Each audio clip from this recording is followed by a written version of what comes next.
Bienvenidos a la tertulia de amigos en Radio Solidaria y Solidaria Televisión. Contamos hoy con la presencia de Javier Jiménez. Javi, bienvenido. Hola Ramón, buenos días.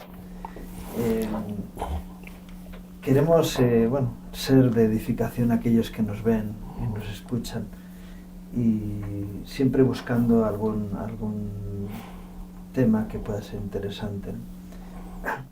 Hace 42 años, un joven madrileño que había conocido al Señor recibe un llamamiento de servicio, ¿no? ¿Cómo fue esa situación? Bueno, yo lo primero que quería decir antes de hablar de testimonio, que es o hablar de la historia, que es larga y ya 42 años, quisiera hacer el enfoque en Jesús, ¿no? Que es nuestro maestro, y hacer referencia al texto del lavamiento de los pies de los discípulos, ¿no? Cuando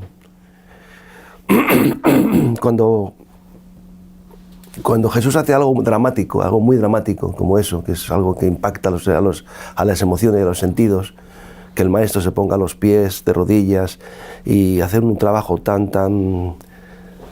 pues un servicio tan humilde, pues es porque quería impactarnos, ¿no? Quería impactar a todos, y de hecho les impactó tanto que reaccionaron incluso de una forma extraña, ¿no? Como Pedro diciendo: tú no me lavas los pies a mí.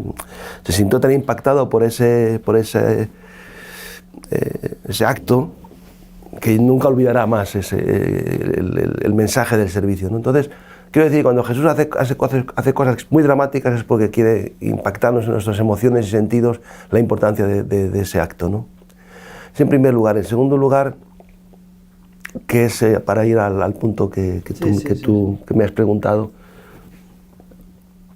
es el hecho de la total ausencia de cualificación, ¿no? Para el servicio, ¿no?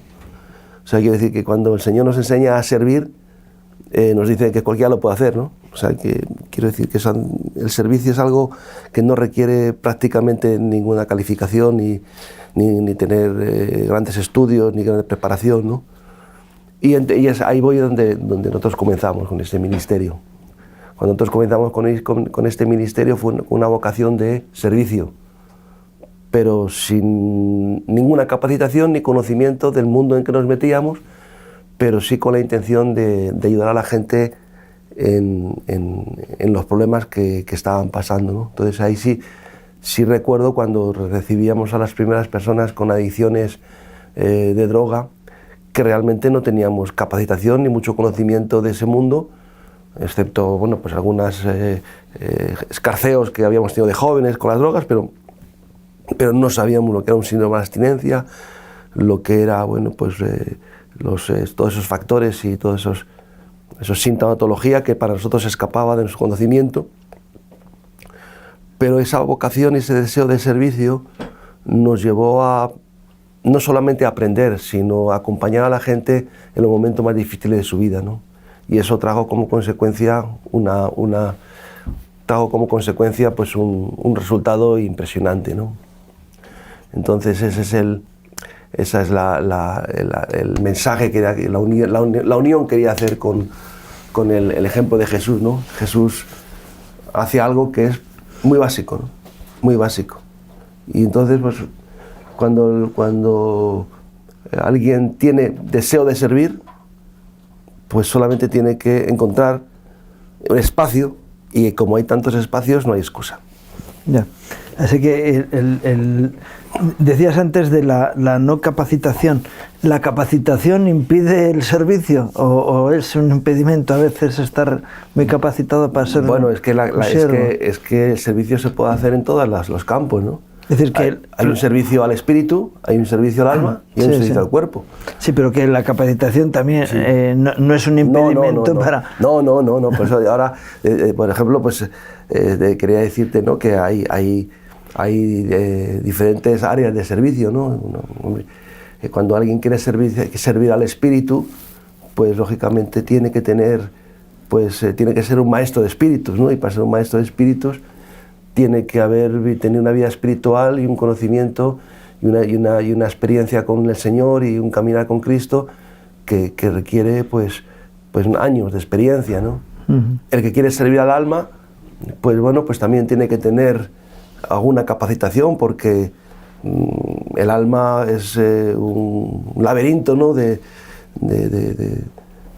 vida, ¿no? Que uno tiene que tener algún conocimiento de los mecanismos psicológicos y emocionales de la gente, ¿no? Para poder desentrañar y ayudarles a salir de sus conflictos, ¿no?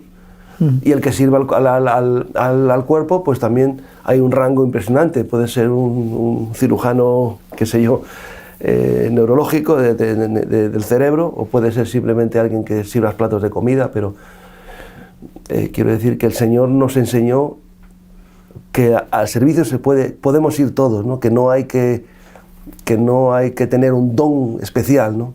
Ya. Sí, el don especial es el don del servicio, Sí, al que... es una capacitación especial. Sí, que es un don también, Sí. Es decir, al final nos dice la palabra que muchos... Yo es que recuerdo una vez que visité una iglesia evangélica, sería primeros de los 90, y había un cartel grande que decía: no es de todos el llamado. Y esta mañana, pensando en eso, estaba diciendo, es cierto que la palabra de Dios lo que dice es que muchos, es decir, no dice todos, así que en parte tenía razón ese cartel, pero muchos son los llamados al servicio, a la entrega, y pocos los escogidos, que en realidad lo que dice, los que escogen el servicio. Hay poca gente dispuesta a servir.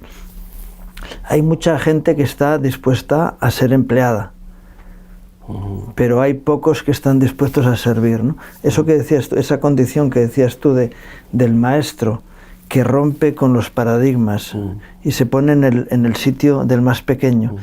Y ese texto bíblico lo que comienza diciendo que como les había amado a sus discípulos, los amó hasta el fin, dando a entender que ese acto era un acto sublime, ¿no? de enseñanza a sus discípulos. Sí, es un punto importante lo que acabas de decir, muy importante, que en el servicio hay una enseñanza.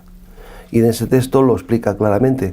Pero primero dice que él se quita el manto, que es símbolo de autoridad y de ser maestro, y toma la toalla, que es una herramienta o una prenda o un objeto que nos lleva al servicio, ¿no? Que nos enseña servicio, ¿no?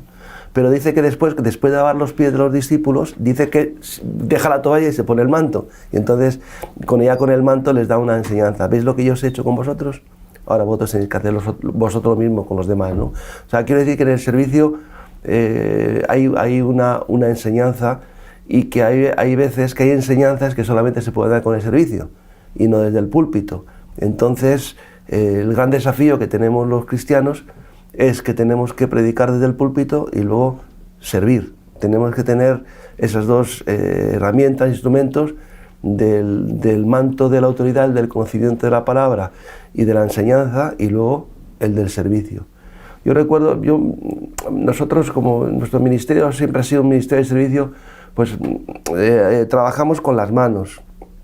Como decía Pablo, dice: yo nunca os he pedido nada a vosotros, estas manos me han servido para mantenerme a mí y a los míos, ¿no? Entonces, no solamente administramos, trabajamos con las manos, predicamos la palabra, y además, después de bajarnos del púlpito, pues servimos. Yo recuerdo una vez que estaba, después de predicar en el culto y tener la reunión, pues teníamos la comida, y pues en la comida pues había que servir, ¿no? Las mesas, servir y hacer la comida, y como bueno, pues yo en este caso era el que tenía que cocinar y servir, pues lo hice. Y había personas cristianas que estaban diciendo que decían: bueno, pues que tú tienes el don del servicio, ¿no? Y yo, bueno, pues yo no entré en debate ni tampoco, y dije: bueno, pues bien, pues sí, pero yo creo que para servir y eso solamente hace falta tener el corazón y la disponibilidad y la disposición, ¿no? Sí. Pero lo importante es lo que has dicho, la enseñanza. Sí. Que el servicio en sí es una enseñanza de humildad y impacta a los corazones, y sobre todo es una enseñanza que no se puede dar desde el púlpito. Claro. Pues complementaria al púlpito. Sí, sí, sí. Cuando nos encontramos con... yo recuerdo enseñanzas de Daniel Del Vecchio que él decía, no se puede ser un gran siervo. O eres grande o eres siervo. O eres siervo. Porque si eres siervo no eres grande. Y si eres grande, no eres siervo. Sí, era una expresión que decía antiguamente, es un gran siervo de Dios. Sí, sí, por eso. Y que algunos se lo toman muy a pecho. Y dicen, no, mira, es que yo soy un ungido. Yo soy un ungido de Dios, yo tengo que estar guardado, protegido de la gente, viviendo a otro nivel, donde no tenga que estar en contacto con la plebe, porque soy alguien especial, ¿no? Y curiosamente, el Maestro y Señor, que él en alguna ocasión dijo eso, yo siendo Maestro y Señor... estoy a los pies de vosotros. Bueno, el Señor, Él se metía entre la gente. De hecho, el milagro de la mujer con flujo de sangre, dice, es que hay una multitud alrededor tuyo, es que Él estaba en medio de las personas, ¿no? Cuando sus discípulos intentaban protegerle, vienen los niños y dicen, no, dejar que los niños se acerquen a mí. Él era un hombre cercano a las personas porque él sabía que esa cercanía era importante para las personas, ¿no? Y cuando alguien se cree un gran ungido de Dios y se pone aparte, hemos visto ocasiones en las que predicadores que han ido al púlpito en helicóptero, ¿no? Han llegado para estar en una situación apartado, que tienen guardia de seguridad, que no son accesibles a los demás, ¿no? Y es posible que su predicación o su ministración de enseñanza bíblica sea fenomenal, pero lo que sí entendemos es que eso sirve de muy poco porque llega solamente al nivel del intelecto, ¿no? El testimonio y el ejemplo personal de aquel que está en el servicio cambia corazones, ¿no?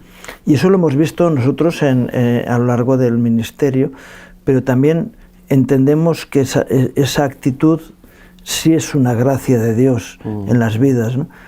Claro, tú estás diciendo, pero tiene que haber una disposición de corazón, de no creerte más que nadie, sino estar dispuesto a ser usado por Dios. Volvemos a ese punto en el que uno pasa de ser un cristiano de base, es decir, un creyente que acude a las reuniones, a ser alguien que asume un llamado de Dios para su vida. ¿Qué ocurre para que haya esa diferencia, ese cambio, ¿no? Bueno, yo una de las cosas que quería señalar es que en el mundo en que vivimos, sobre todo en el mundo occidental y en el primer mundo, pues parece como que el Estado ha asumido todas las responsabilidades y nos ha dicho que ya no hay espacio, ¿no? Que no hay espacio, ¿no? Y esa es una justificación muy grande para aquellos que dicen que no encuentran un lugar de servicio, ¿no? Porque hay una sociedad en la que, bueno, pues como decía aquel, en España es imposible no sobrevivir.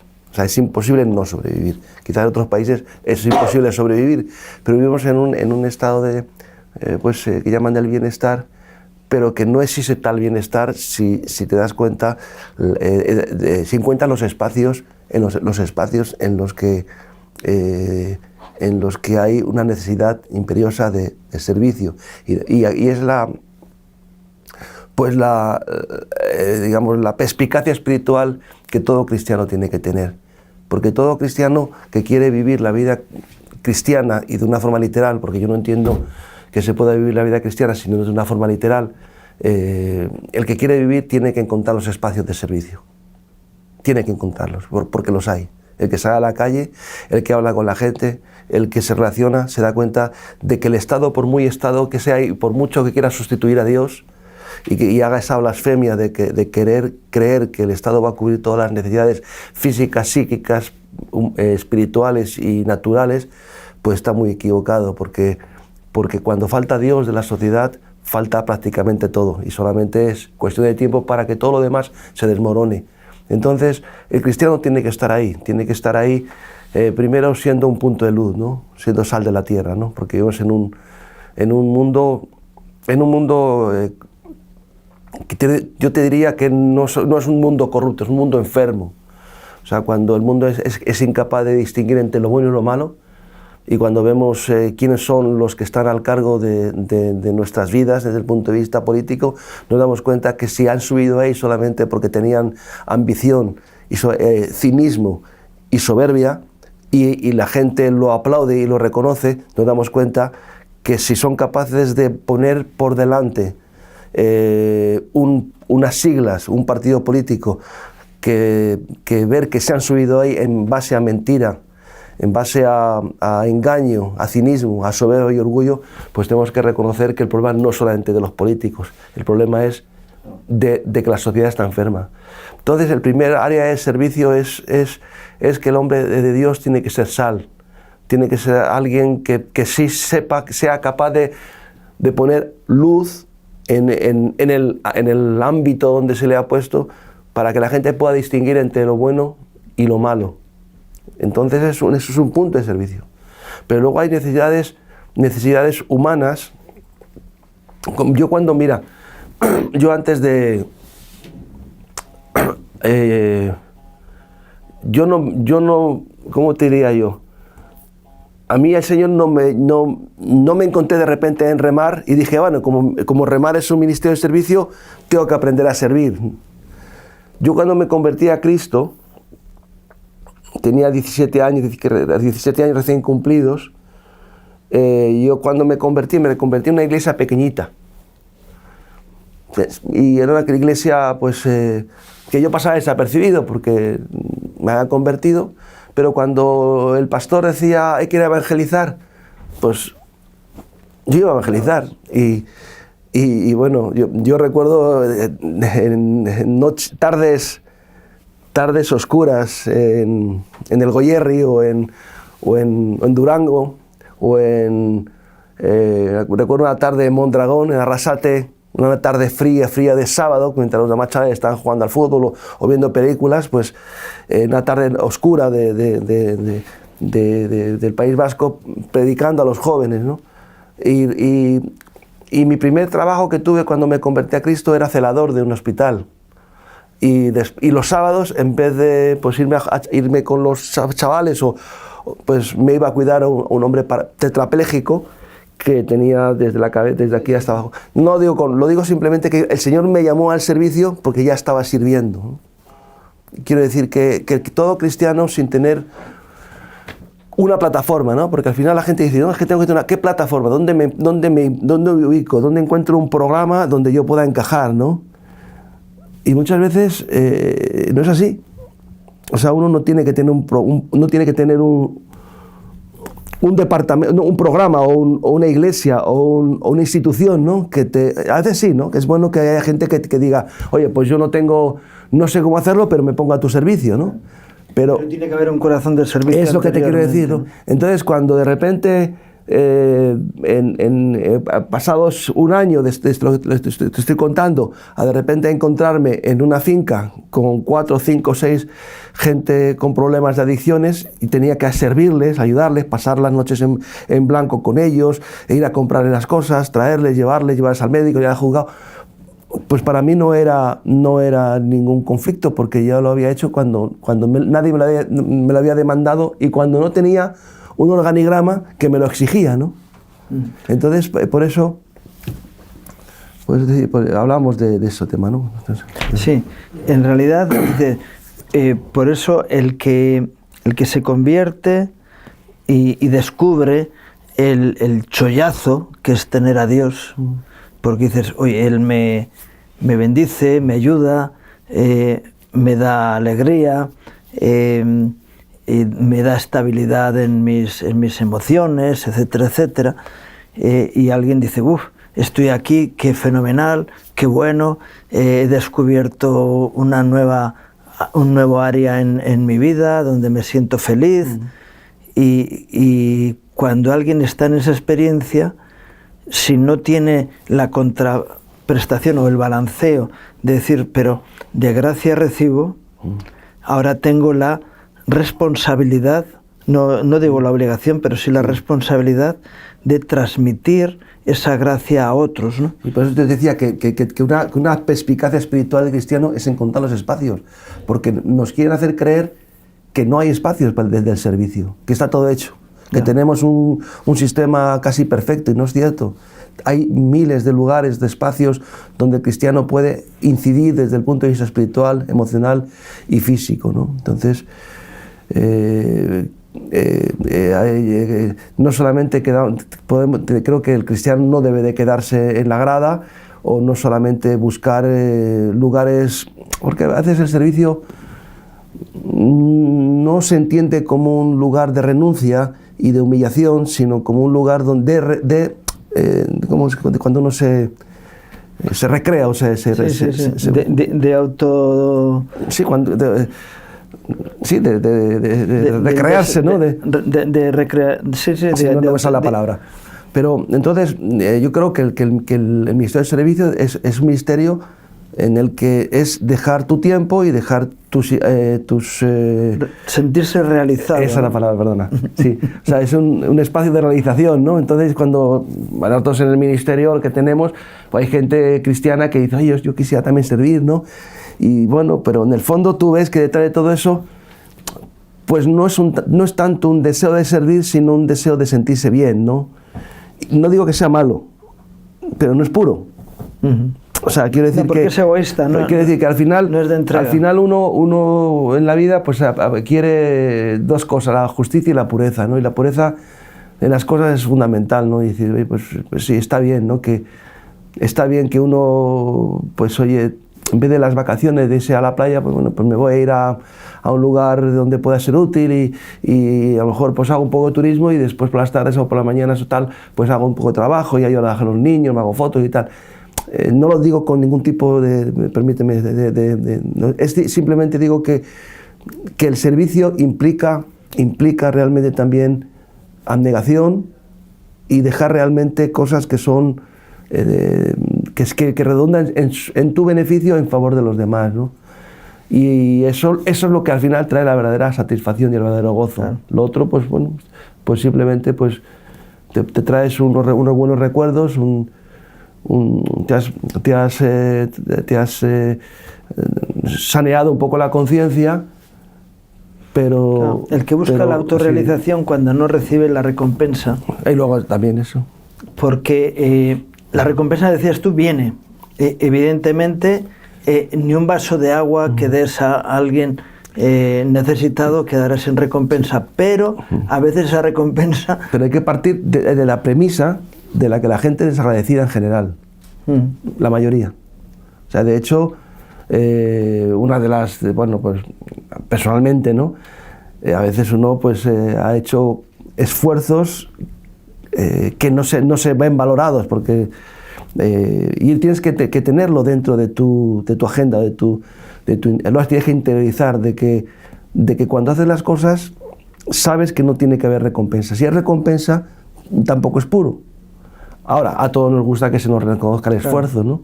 Pero yo he visto que en mi ministerio y en mi vida, pues realmente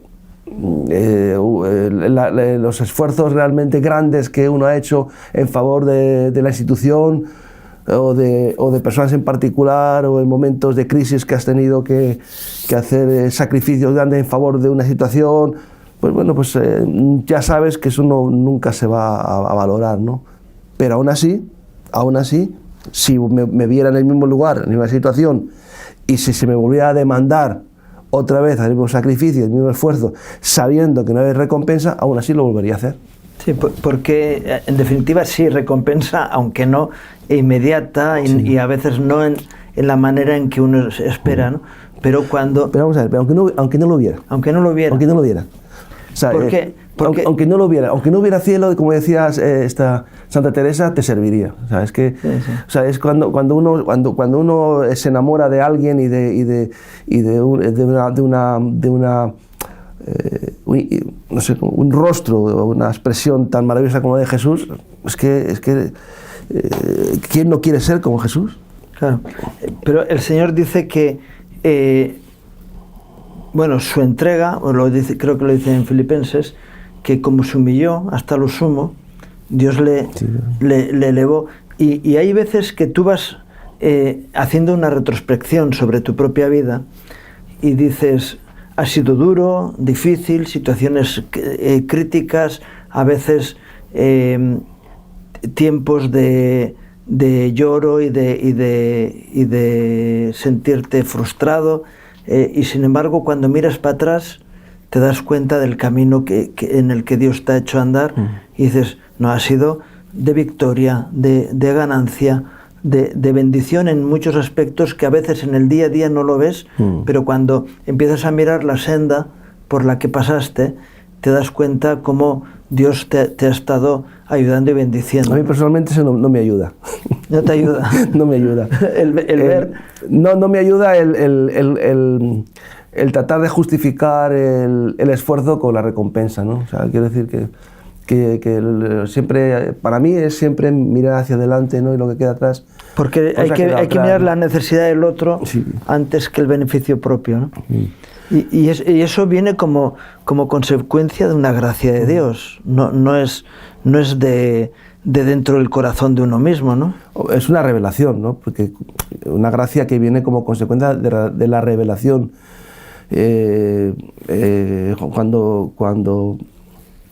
Cuando Pablo habla en Filipenses de lo he dejado todo, lo he perdido todo, todo tengo por basura por ganar a Cristo, por amor del cual lo he perdido todo. Cuando esa frase es una frase, bueno, que el que la puede, digamos, asimilar es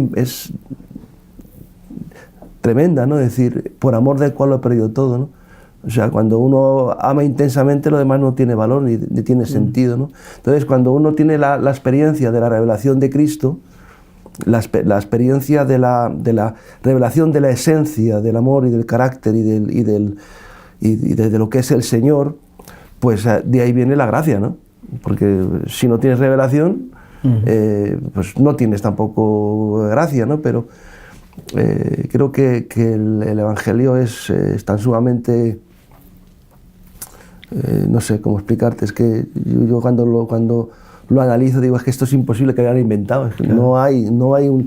no hay un Shakespeare ni un Cervantes que sea capaz de haber podido diseñar un personaje, por muy inteligente que fuera, tan perfecto como Jesucristo, ¿no? Claro, y encima con evidencias reales de que ha existido, ¿no? Entonces... Sí, eso es evidente, ¿no? Pero algo que a veces en el amor no hay jactancia, pero que a veces no quiero decir que nos jactemos, pero sí que a veces lo proclamamos, que en nuestro ministerio no ha habido nunca una guerra civil que supone una ruptura, ¿no? Que haya supuesto una ruptura. Ha habido personas en crisis que han tenido situaciones personales difíciles, a los que de alguna forma hemos intentado ayudarles, pero no ha habido una rebelión, ¿no? Y tampoco hemos sido domesticados, quiero decir que hemos sido fieles a Dios, ¿no? Siendo fieles a Dios, porque a veces no podemos entrar en una guerra si somos cobardes, pero sin ser cobardes y defendiendo la verdad, hemos sabido perdonarnos, cubrirnos y al final, como dice la Biblia, lavarnos los pies unos a otros. Claro, yo es a lo que iba. El siervo, hoy le llamamos siervo, ¿no? El servicio, desde la perspectiva de un occidental, es una actitud pero lo que realmente la Biblia habla es de una actitud de esclavitud. Es decir, el siervo es el que no tiene ningún derecho. No que estés obligado a hacerlo, sino que te pones en la posición del que no tiene ningún derecho, ¿no? Y eso es muy difícil para el ser humano, porque dices, oye, si he hecho esto, tengo que tener... Es decir, si hay una obligación, hay un derecho, si hay una entrega, tiene que haber un beneficio. Es en fin, estas cosas, ¿no? El que siembra va a cosechar. La mente mercantilista. Eso es. Esa es la mente occidental, ¿no? No, por lo menos yo sé que hay otras civilizaciones, otras maneras de pensar que asumen más lo que es un siervo, y muchas veces entramos en ese título de siervo como alguien que es honroso, y sin embargo el que está en una posición de esclavo no tiene ningún beneficio lo que hace, ¿no? Pero cuando hay alguien con esa actitud de siervo, no va a provocar una rebelión, porque está en una posición en la que sabe que su situación es independiente de lo que decías tú, de los beneficios, de las recompensas. Dices, no busco recompensa, es una locura, pero es lo que sale del corazón, y esa es una nobleza que solamente puede ser fruto de la asimilación a la naturaleza divina, ¿no? Sí, correcto. Es así, ¿no? Que dices, si de alguna manera el Espíritu Santo está en mí, yo tengo que manifestarme como alguien que está dispuesto a vivir en esclavitud. Y se te ponen los pelos de punta solo de pensarlo, ¿no? Pero es a lo que Dios está llamando a la humanidad, porque en esa actitud es donde se manifiesta el reino de Dios en tu vida, ¿no? Pablo, no sé si viene, yo creo que sí, que es siguiendo tu argumento, ¿no? Pablo tiene una frase que es para mí de las poco predicadas y pero más impactantes, ¿no? Cuando dice, sed imitadores de mí como yo de Cristo. Eso no lo puede decir cualquiera. Eso hay que tener, pues, hay que estar muy seguro de lo que uno, cómo es tu vida personal y cuál es tu conducta, ¿no? Pablo cuando se despide cuando se despide de sus discípulos y escribe hace un discurso de despedida, dice, sabéis cómo yo me he conducido entre vosotros, ¿no? Que no he deseado ni plata ni oro, ¿no? Quiero decir pues hablamos de que el servicio es una enseñanza, ¿no? Pero qué poca gente tiene el coraje, ¿no? Digámoslo así, la valentía o la solvencia moral o espiritual para decir, sed imitadores de mí como yo de Cristo, ¿no? O sea, tener la valentía de decir que uno está en su vida personal y que él es alguien al cual tienes que seguir e imitar, ¿no? Entonces yo creo que hay una carestía o una indigencia ministerial por falta de ejemplo. Porque es que hay verdades espirituales que de alguna forma se devalúan si no tienen una puesta en escena, una acción, ¿no? Y uno de los problemas del Evangelio es dos. Uno, que no hay valor para vivirlo en su literalidad, por lo tanto pierde sustancia. Y otro, que porque como no tenemos el valor de hacerlo, tampoco lo podemos predicar.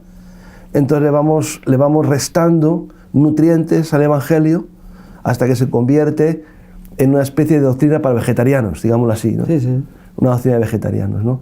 Entonces, el Evangelio no es una doctrina para vegetarianos, es la carne, la sangre de Cristo, es la vida. Y entonces, creo que falta eso, ¿no? en la iglesia, ¿no? O sea, ser imitadores de mí como yo de Cristo. O sea, no le voy a... Pablo decía cuando se despedía de los discípulos, ya no vais a ver mi rostro, y estaban muy tristes, y dice, os protesto que de día y de noche os he dado todo el consejo de Dios, claro, ¿no? Todo el consejo de Dios. Y de día y de noche os he predicado el Evangelio, dice, con lágrimas, o sea, porque el Evangelio se predica con lágrimas, porque es el disciplinar, corregir, aconsejar, luego tú no puedes aconsejar o de alguna forma disciplinar si tú no tienes una vida consecuente, ¿no? Entonces creo que hay un evangelio que está carente de nutrientes, ¿no? Por falta de coraje de vivir el evangelio, y eso en parte es porque el servicio somos enemigos instintivos del servicio, sí, claro, y amigos de que se los sirva, ¿no? claro. Eso decía el Señor, sí. Yo estoy entre vosotros como el que somos sirve. Instintivamente enemigos de la cruz, y no hay mejor ejemplo de servicio que la cruz, claro. Y sin embargo el Señor nos llama a eso, ¿no?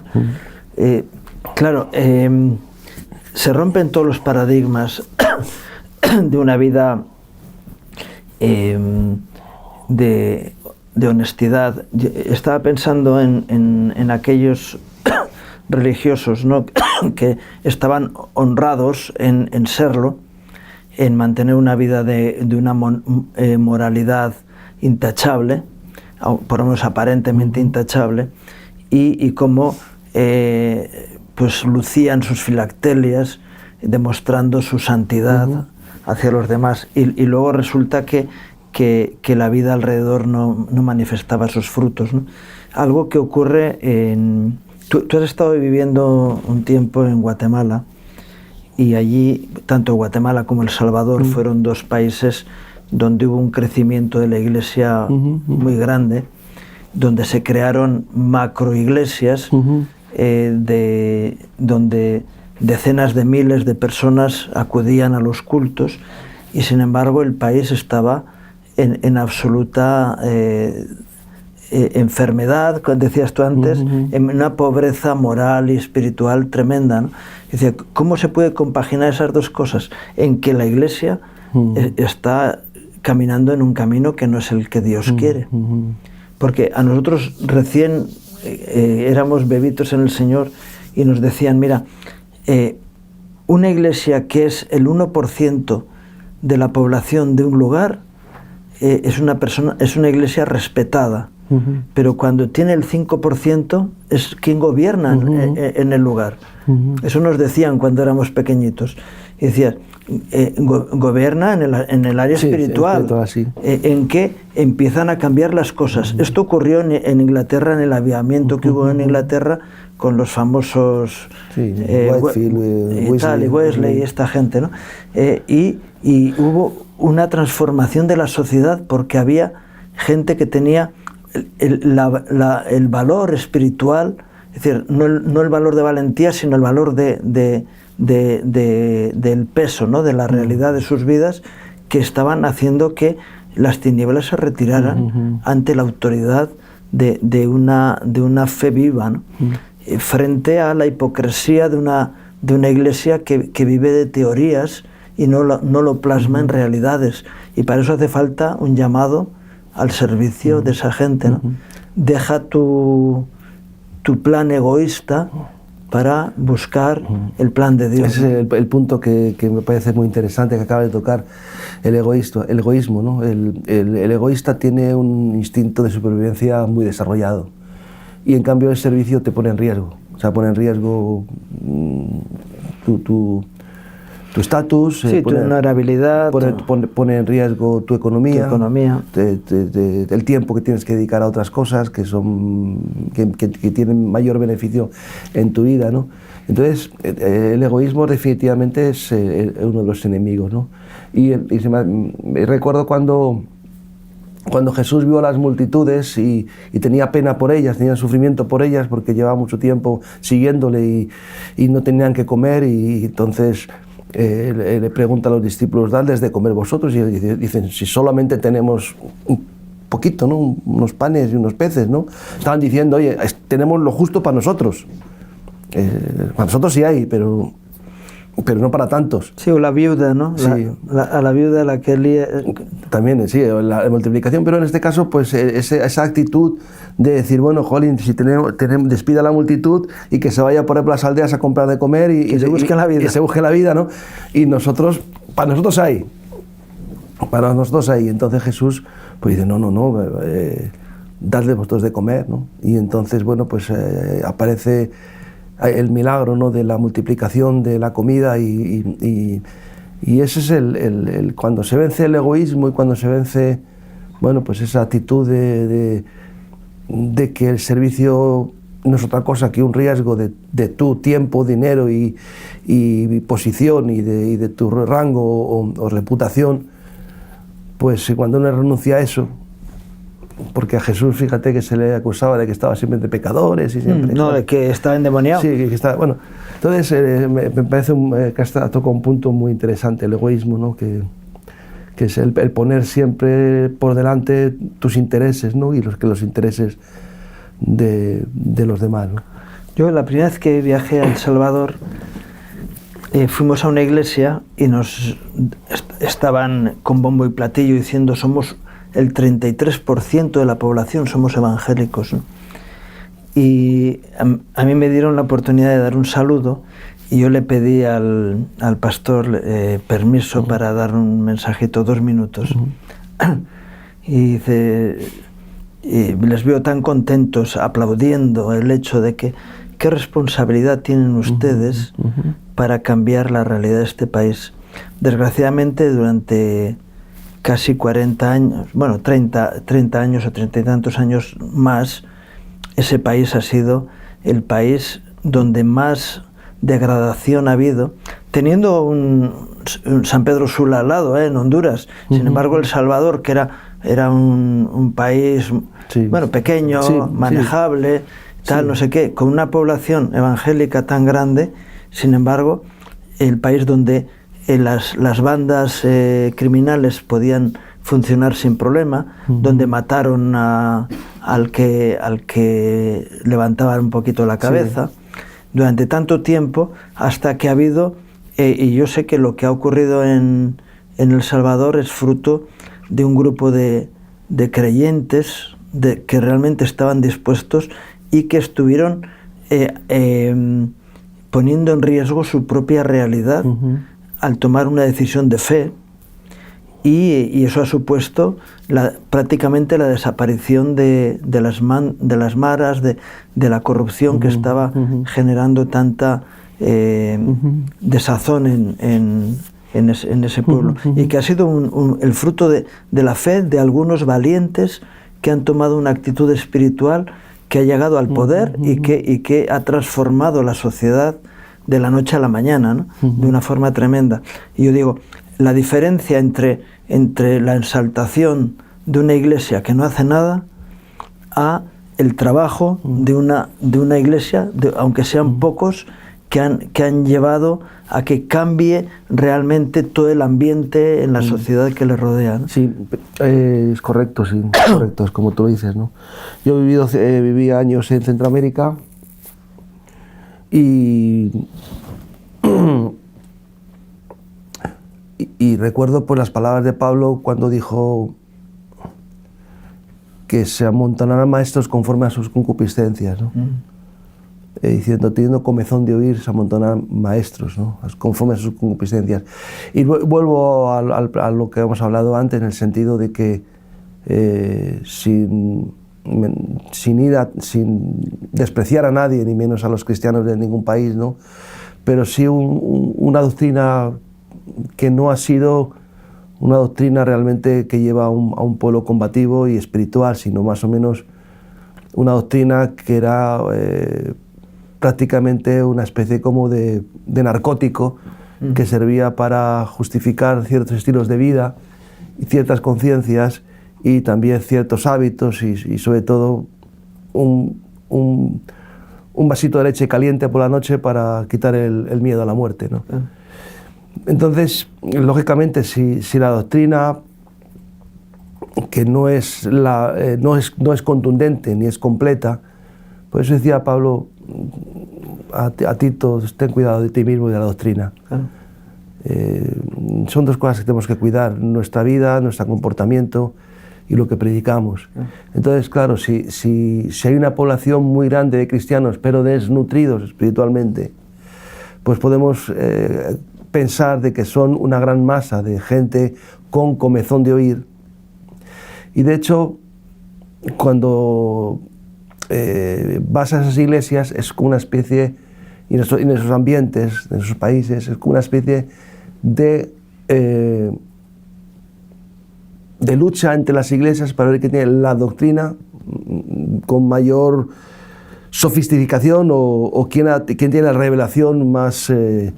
pero no hay una doctrina que lleve a las personas a ser más espirituales o más útiles a la sociedad o al prójimo, sino a ver quién tiene en ese comezón de oír, en ese deseo de conocimiento, quién tiene la revelación más espectacular, ¿no?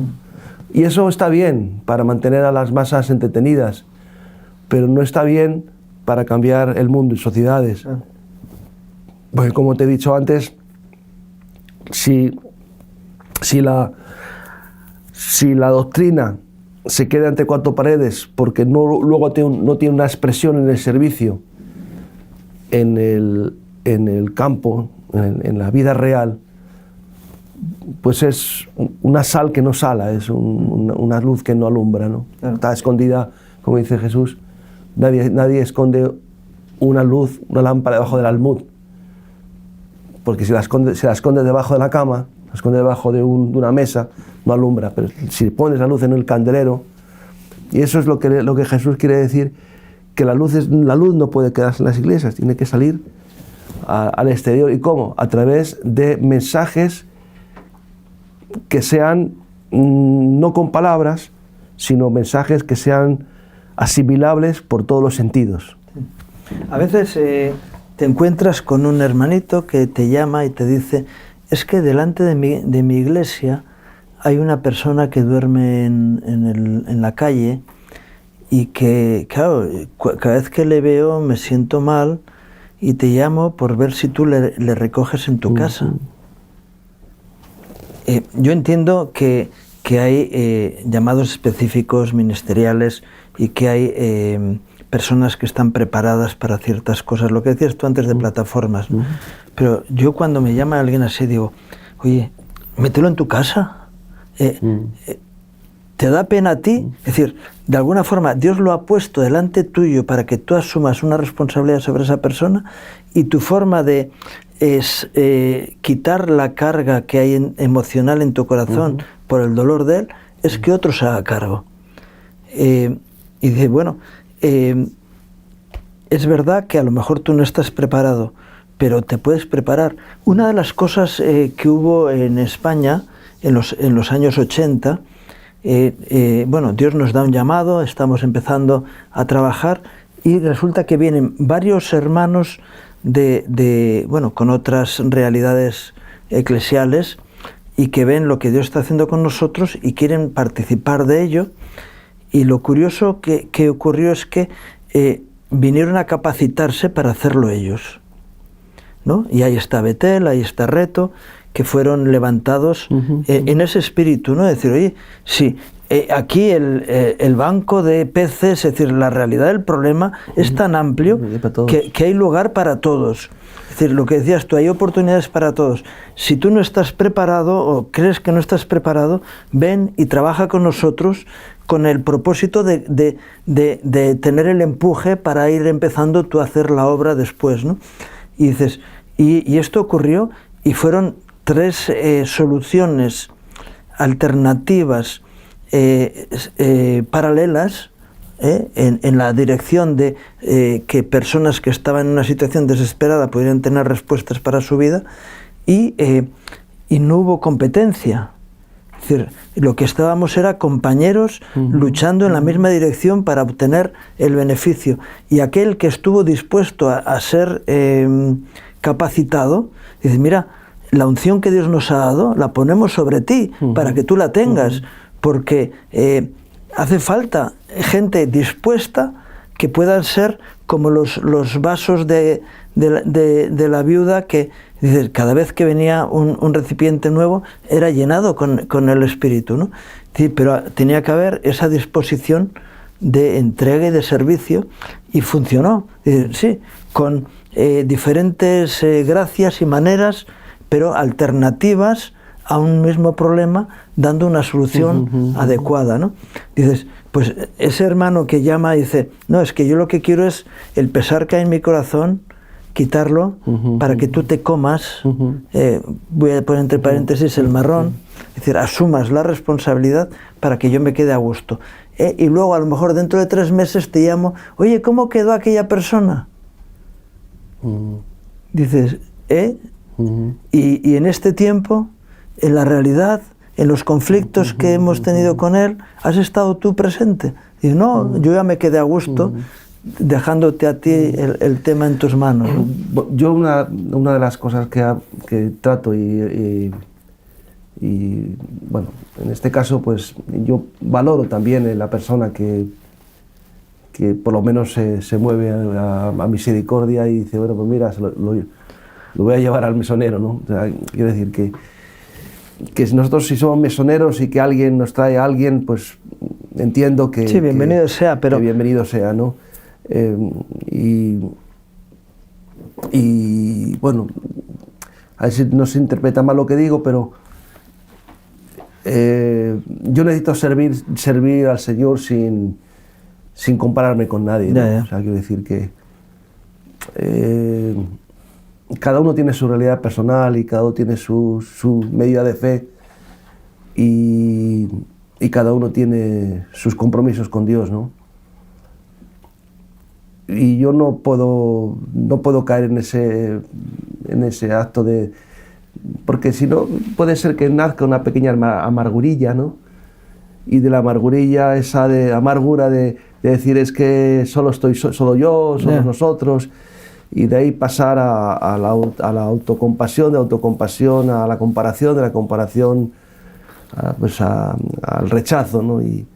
Y bueno, pues al final todos somos útiles en la obra de Dios, ¿no?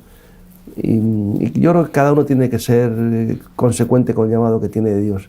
Yo el problema que tengo es con los que se han hecho maestros, maestros del Evangelio y que realmente solamente han partido tanto en cachos y haber separado las partes menos agradables o socialmente admitidas, que han hecho un evangelio muy débil, ¿no? Muy débil. Y de ahí viene todo lo demás. Todo lo demás, porque claro, si tú tienes un modelo de líder espiritual pues que no te da ejemplo en ciertas áreas, pues ¿tú qué vas a hacer? Claro. Igual tienen compasión por un hombre que está tirado a la calle y dice, pues bueno, está Remar o está otra asociación, ¿no? Yo de hecho, pues bueno, pues hemos recibido tanta gente así y ya está, pues... Sí, en tu parte sí, pero qué bueno que aquel que dice yo no sé, no puedo, no, que digas no, en realidad no quiero asumir. Sí, de hecho, un grupo de los que has nombrado comenzó así, o sea, comenzó porque era un ministerio cristiano que venía a evangelizar España, no venía a hacer obra social. Vino a hacer obra social. No vino a hacer obra social, y entonces, pero vieron la problemática con la droga y entonces ellos nos mandaban a nosotros la gente con problemas de adicciones y ellos trataban con las familias, ¿no? Yo nunca entré en conflicto con ellos porque pensaba que eso era espiritual, ¿no? Que haya gente que se dedique a tratar con las madres y con los padres que igual o son tienen problemáticas también, incluso igual han sufrido más que el propio yonki que les robó hasta las lámparas, por ejemplo, ¿no? Y a lo mejor pues dices, oye, pues mira, hacen ese trabajo, ¿no? Ahora, hay algunos que descubrieron que eso era también una forma de crecer, digamos, numéricamente y prestigiosamente, y escogieron trabajar con drogadictos porque era más rentable, ¿no? Tenía resultados más tangibles que trabajar. Nosotros nunca buscamos eso. Pero eso es donde yo quería llegar, ¿no? Que al final el servicio tiene que ser puro. Claro. O sea, vamos a ver, cuando nosotros comenzamos a trabajar con gente con problemas, no es porque había un gran problema en la sociedad que demandara nuestro trabajo. Nosotros empezamos a trabajar con gente con problemas con adicciones cuando no había un gran problema de gente con adicciones. Cuando vino el problema con la gente con adicciones, a nosotros nos pilló trabajando porque ya estábamos sirviendo, habíamos encontrado un espacio donde podíamos ser útiles. Claro. ¿Por qué podíamos ser útiles? Porque era un espacio donde no requería una gran capacitación, sino solamente sí, un gran deseo corazón, ¿no? de servicio, sí, y de ayudar, ¿no? Y cuando empezamos a trabajar, porque encontramos un espacio, de repente ese espacio se hizo tan grande que ese espacio ya no lo podíamos abordar nosotros, y entonces entraron otras barcas a ayudar a la pesca milagrosa. sí, sí, así es.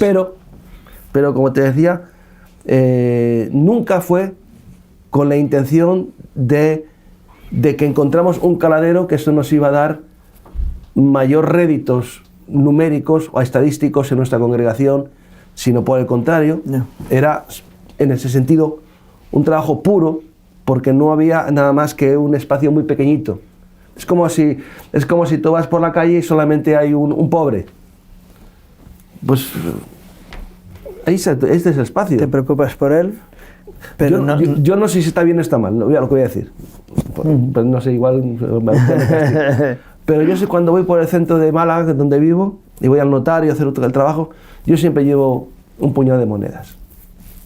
Porque yo creo que la Biblia dice que al que te pida, dale. Y yo no puedo dar, a lo mejor a una persona que sé que está ahí, que no va a ingresar en mi centro, ni me va... Pero yo le puedo dar, yo sí puedo, siempre doy algo, porque creo que en cualquier momento, en cualquier situación, en cualquier circunstancia, no sé, ahora vivimos rodeados de cámaras, ¿no? Sabes que vas por la calle y estás grabado. Sí, sí. Sabes que todo el mundo lleva cámara, lleva teléfonos. A mí eso no me afecta. Yo llevo 40 y tantos años sabiendo que Dios me mira. Claro. 40 y tantos años, entonces ya no me afecta. Que tu vida está grabada. Mi vida está grabada continuamente. En el libro de la vida, ¿no? Yo no tengo que andar haciendo cosas para que me vean. Y en lo oculto igual que en lo público. Por eso el servicio tiene que ser puro. Claro. Pues eso es lo que el compromiso y el llamado que queremos hacer a las personas que nos ven y nos escuchan, que le puedas pedir al Señor: dame un corazón limpio para servirte, ¿no? Creo que hay algún texto así en la Biblia, ¿no? Y qué bueno que el corazón limpio verán a Dios. Eso, sí. Sí, y el salmista diciendo: crea en mí un corazón limpio, entonces iré y proclamaré a las naciones. Eso, muy bien, sí. Y es tremendo, ¿no? Y qué bueno que pueda ocurrir eso en tu vida, porque anheles ser usado por Dios sin ninguna mira secundaria, ¿no? Me gustaría que termináramos con una oración, si nos puedes dirigir en oración. Señor, gracias por habernos alumbrado con la expresión, Señor, de tu carácter tan maravillosa que es el servicio, y aunque puede ser que estemos todavía a años luz de ti, de tu pureza y tu amor y de tu dulzura, Señor, y tu elegancia, pero, Señor, gracias que podemos intentarlo por lo menos y seguirte, y que podamos decir a otros: sé imitador de mí como yo de Cristo. Bendice a los oyentes, en el nombre de Jesús. Amén. Amén. Bueno, y aquí terminamos el programa de hoy. Gracias, Javi, por tus reflexiones. Sí. Abrir el corazón a los demás muchas veces no es fácil, pero qué bueno que haya podido ser así en medio nuestro. Amén. Y gracias, Javi, por todo este tiempo, y gracias a ustedes por acompañarnos en este programa, deseándoles un día más que Dios traiga gracia y bendición a sus vidas, sus familias, sus trabajos. Que Dios les bendiga.